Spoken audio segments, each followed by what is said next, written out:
Oui, monsieur Mélenchon, ici, juste là. Ici, là. Très bien. Bonsoir, merci beaucoup d'être venu ici pour nous. Simplement, c'est plus à l'homme que je me permets de m'adresser. Comment vous imaginez le monde dans lequel on vivra d'ici 20, 30, 40, 50 ans, avec tous les, notamment sur les questions qui ont été abordées ce soir. C'est plus du coup à l'homme qu'au futur président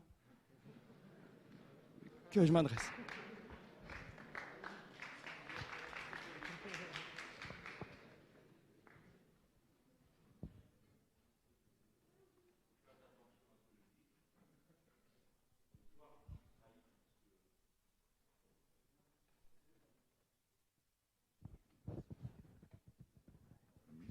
Je dis, l'autre soir, je me suis trahi parce que la journaliste me dit, bon, alors, vous pensez qu'on va s'en sortir? Et puis moi, tout d'un coup, je marque une pause. Et bon, elle l'a vu, c'est son métier. Elle me dit, ah bon, vous pensez que c'est cuit? Et je n'étais pas préparé à la question. Et comme ça, est-ce que je pense que c'est cuit ou pas? Alors après, je suis un individu un peu singulier, qui vit à moitié dans l'histoire qu'il a dans la tête. Je pense que c'est mal barré. Il y a des effets qui sont irréversibles. La montée des eaux, faites ce que vous voulez, ça aura lieu.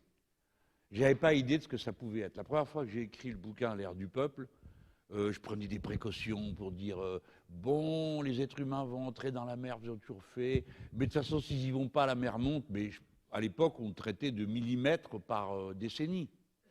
Là, on ne parle plus de ça. On parle d'une montée des eaux d'1,40 m, 2 mètres, parce que le réchauffement climatique, tel qu'il est là, c'est la catastrophe. Et comme on n'a rien changé à la COP26, c'est la catastrophe. Il fallait 1,5 degré de plus, pas plus.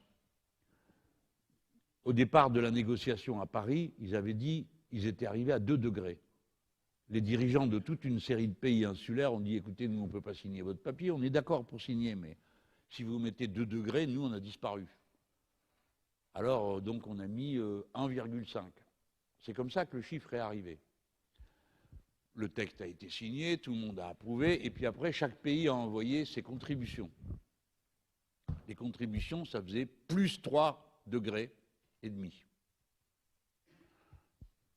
Moi, je peux vous dire que ça. Plus 3 degrés et demi signifie que le changement climatique qui est engagé et qui n'est pas réversible est parti vers une situation qui va tout désorganiser. C'est commencé. Exemple. Le climat, et ça marche beaucoup avec les courants qui circulent sur le long des côtes, l'El Niño d'un côté et le nôtre, là, le Gulf Stream, tout ça. Ça, c'est le tapis roulant.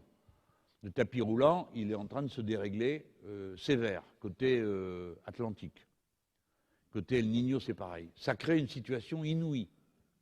Les savoirs traditionnels sont pris à revers, puisque plus rien ne correspond. La flotte ne tombe pas au moment prévu, et quand certains phénomènes ont lieu, ils n'annoncent pas d'autres. Vous comprenez ce que je veux dire? On trouvait des coquillages, on savait qu'il allait pleuvoir. Pourquoi? Parce que ça voulait dire que l'eau avait réchauffé, les coquillages montaient, etc. Enfin bref, le savoir traditionnel est pris à revers.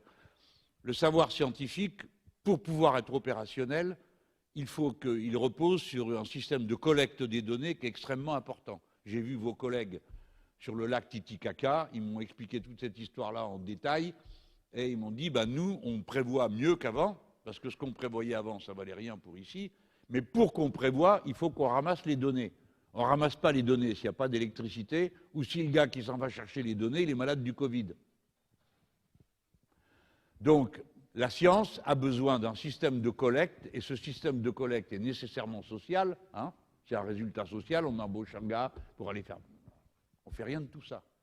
En France, on liquide à Météo France à tour de bras.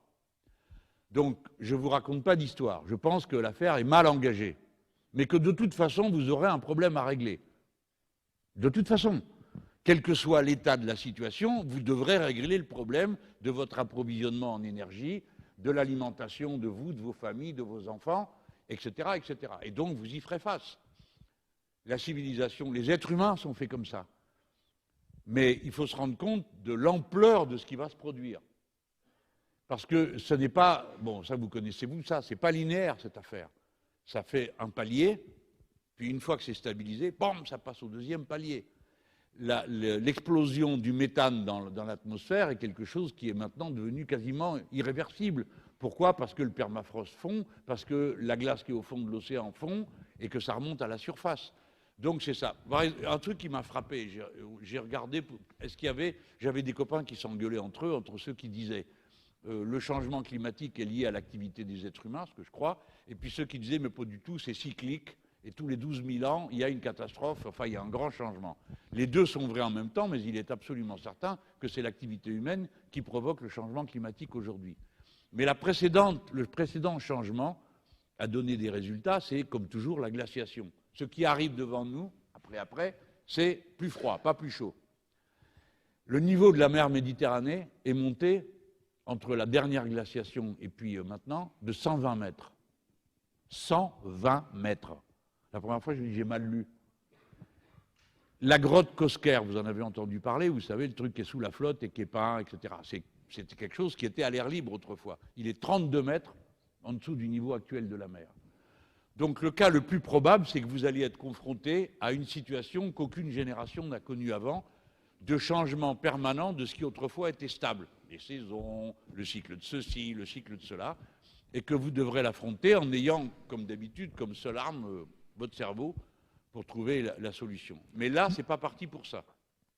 Puis alors, quand vous avez un débat comme nous, quand même, on est une des principales puissances mondiales, la 6e, je termine là-dessus, Oui, mais que le sujet de la discussion, c'est les musulmans, et la détestation de telle ou telle religion, qu'est-ce que vous voulez, on touche le fond, quoi. merci beaucoup pour la réponse à la question. On va